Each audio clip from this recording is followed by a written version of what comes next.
နာထောင်ကြပါအိုလောကီတာဖေယာစကားတင်တော်နာကြနောင်တရကြပေလုံးခြင်းကယေရှုတော်ကိုစင်ကြင်ကြပါ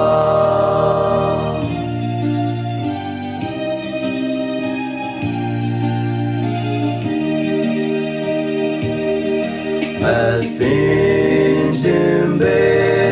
နေတော်သူသည်ဘေနေတော်လေနေမ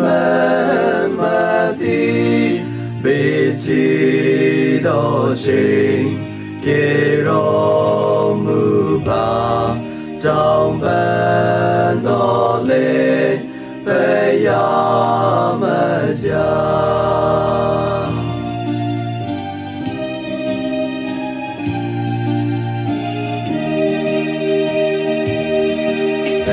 ယာကိုခေါ်အော်ဟီတန်ကြီးဘေမကင်အ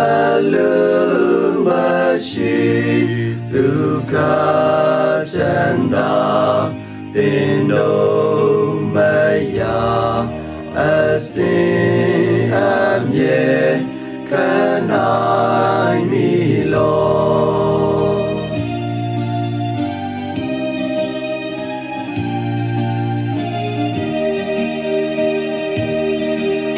ယခု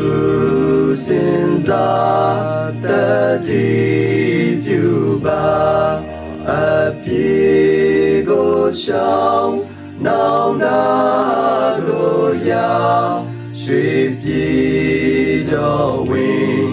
ချမ်းသာအစဉ်ယေရှု